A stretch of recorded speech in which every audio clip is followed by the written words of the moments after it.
Miss. Fitri, sebelum itu Miss mau mengecek kehadiran kita.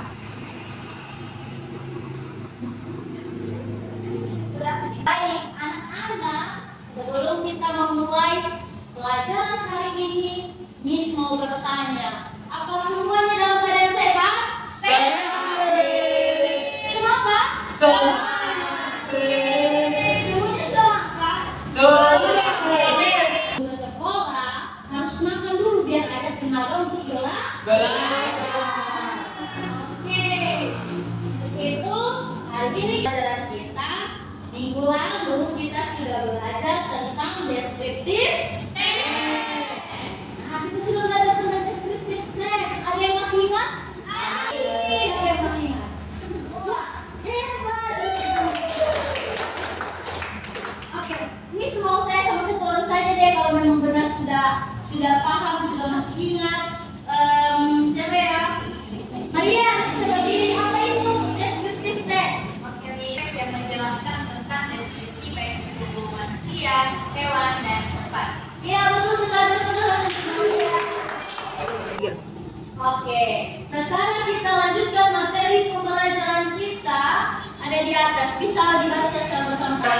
Existence of beings, animals, and people. Tujuan pembelajaran kita kalian diharapkan untuk mampu menanyakan dan memberikan informasi terkait keberadaan benda, hewan, dan manusia. Di sini ada beberapa ekspresi yang bisa kita gunakan untuk menanyakan informasi keberadaan sesuatu. Ada dalam situasi formal. Nah, dibacakan ya dalam situasi formal. Sorry to trouble you, but do you know? Bla bla bla. Kita bisa mengisinya apa yang ingin kita tanyakan. Kemudian, do you know happen to know? Could anyone tell me? Dan ada juga yang untuk informal. Kita bisa menggunakan ekspresi yang di atas. Excuse me, what is it? Nah, kemudian bisa kita gunakan can you tell me? Dan yang terakhir, can you help me find? Nah, ini bisa kita gunakan untuk menanyakan keberadaan sesuatu. Ada contohnya. Kita baca bersama-sama ya, nomor satunya yang formal. 1, 2, 3.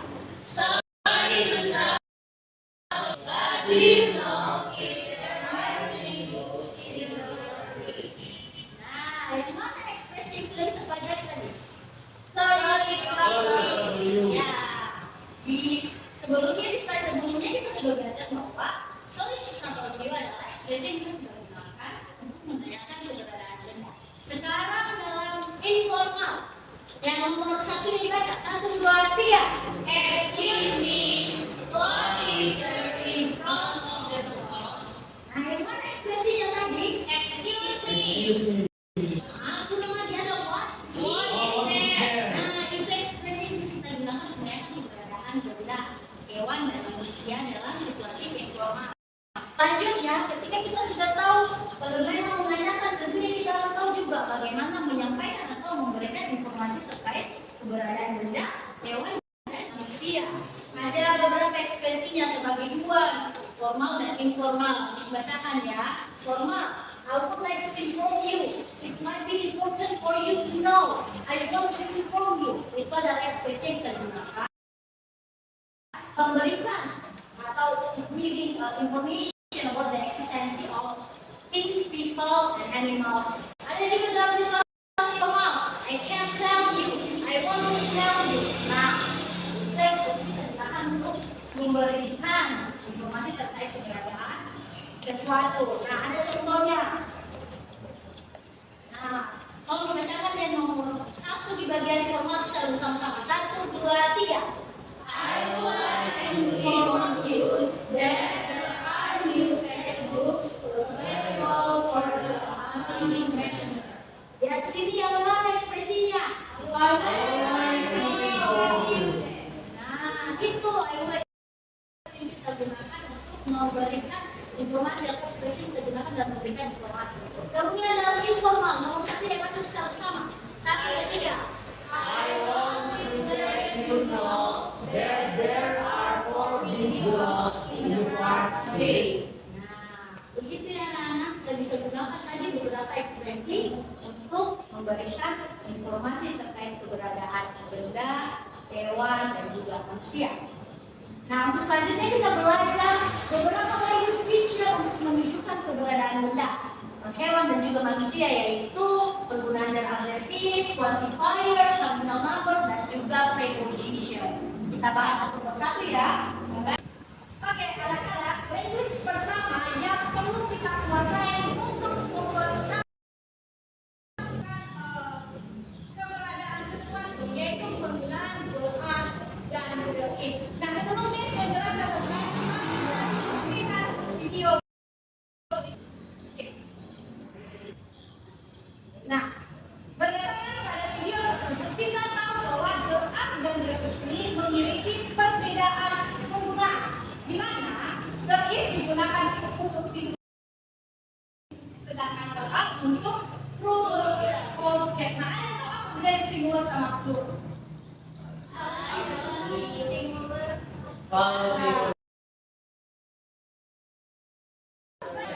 Sedangkan plural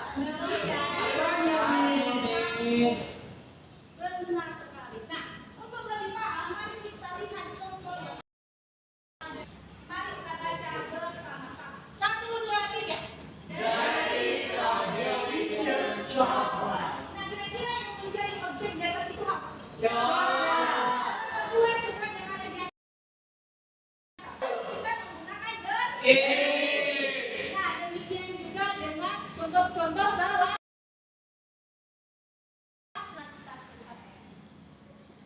Nah, kemudian ini ada contoh dari penggunaan doa. Di contoh di atas, contohnya kita ketahui bahwa surga. Kira-kira apa yang menjadi objek sini? Berapa banyak? 10.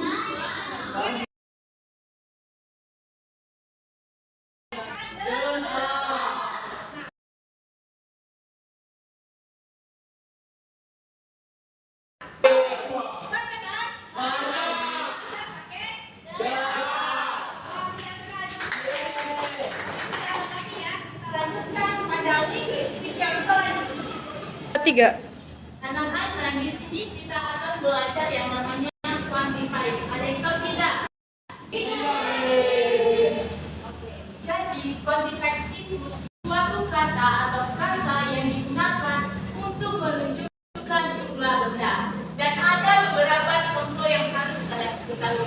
Bisa kalian lihat di atas, ada little, ada few, ada some, dan sebagainya. Kita bahas dulu pada yang little. Jadi little ini suatu kata atau frasa yang digunakan untuk menunjukkan jumlah benda, jumlah yang sedikit dari kata benda yang tidak bisa dihitung. Bisa kalian lihat di atas, there is little water in the bottle. Jadi yang warna itu, little itu menunjukkan quantifier, sedangkan water itu menunjukkan non-katable noun atau kata benda yang tidak bisa dihitung. Sedangkan few menunjukkan jumlah yang sedikit dari kata benda yang bisa dihitung. Bisa kalian lihat contohnya, there are few people in the park today. Jadi few ini menunjukkan quantifier, sedangkan people ini menunjukkan kata benda yang bisa dihitung. Jadi anak-anak, kalian bisa membedakan bahwa little sama few sangat berbeda. Jumlah yang sedikit dari kata benda yang tidak bisa dihitung, sedangkan few. Quantifier selanjutnya adalah some. Some artinya beberapa. Some with variable nouns and uncountable nouns to solve and use to take a lot but not too much. Jadi artinya ini, some ini digunakan dengan kata benda yang dapat dihitung dan kata benda yang tidak dapat dihitung, yang menunjukkan jumlah yang tidak pasti namun tidak terlalu banyak. Jadi di sini ada contohnya, there are some students who arrive early. Nah, di sini student ini sebagai countable nouns dan some di sini sebagai quantifier. Nah, selanjutnya itu many. Many artinya banyak ya. Jadi many kan hanya digunakan dengan kata benda yang dapat begitu, yang menunjukkan jumlah banyak. Di sini ada contohnya. There are many students in the classroom. Jadi many di sini sebagai quantifier dan student di sini sebagai countable nouns, dan selanjutnya yaitu a lot of. A lot of is used with countable nouns and uncountable nouns to solve a later one. Jadi anak-anak, a lot of ini menggunakan yang dapat dihitung dan kata benda yang tidak dapat dihitung. Di sini ada contohnya. There are a lot of books sold. Jadi di mana Miss mau bertanya, menurut anak-anak, language feature quantifier menurut kalian di mana? Oke, betul sekali bukan? Nah, jadi books di sini sebagai countable noun. Ya, betul sekali. Nah, di sini juga ada contoh dari uncountable nouns atau kata benda yang tidak dapat dihitung. There is a lot of information. Nah, a lot of di sini sebagai quantifier dan information di sini sebagai uncountable nouns.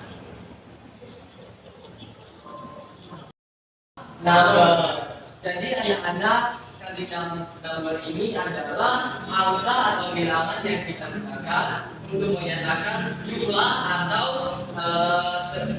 beberapa jumlah satu benda atau objek. Nah, jadi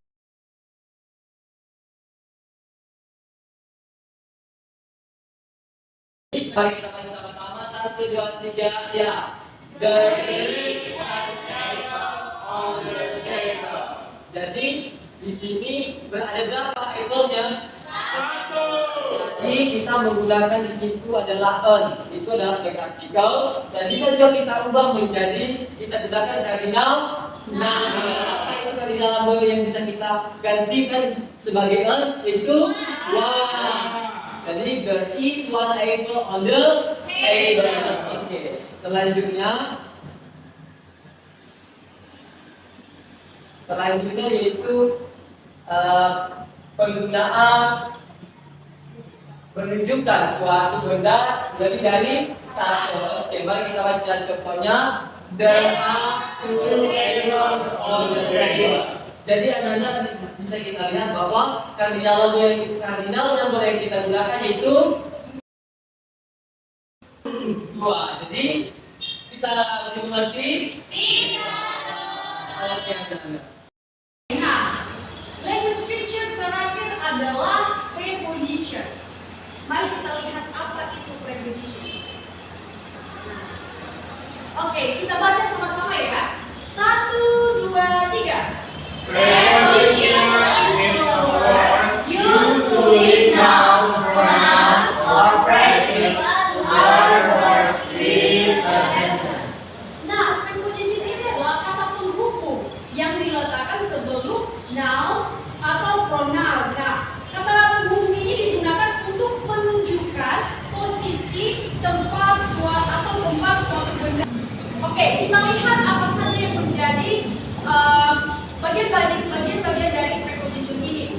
Yang pertama adalah in. Nah, lihat contoh di atas. Kalau kalian melihat gambar di sebelahnya, posisi anak-anak itu berada di dalam ruangan atau di luar ruangan? Dalam ruangan.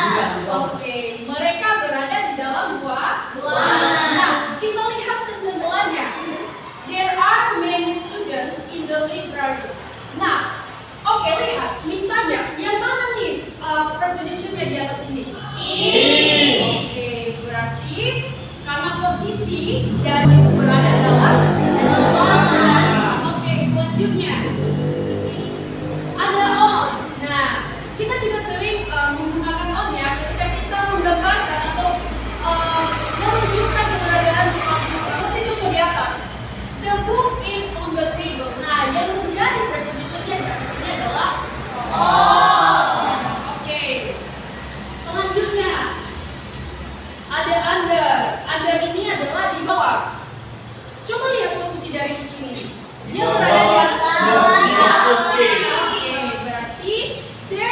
a cat under the chair. Oke, jadi itu adalah bagian-bagian termasuk dalam preposition. Tadi ada in, ada on, ada under. Nah, anak-anak tadi itu sudah bagi buku kan? Dengan lebih banyak lagi, ada beberapa lagi bagian-bagian dari preposisi itu. Buka halaman 12. Nah, di situ nanti ada yang judulnya preposition. Nah, oh, disebutkan itu dulu. Kalian sudah mengerti? Oke, Miss percaya nanti pasti tugas yang akan Miss berikan kepada anak-anak semua pasti bisa dikerjakan dan bisa dibawa minggu depan. Baik. Coba lihat halaman paling belakang tugas. Ya, di situ Miss sudah memberikan tugas. Lihat pertanyaan-pertanyaan itu. Ya, ini dia. Tugasnya nanti kalian akan menjawab sesuai dengan pertanyaan yang diajukan. How many chairs in the classroom? Jadi kalian menggunakan literature yang telah kita pelajari. Oke. Baik,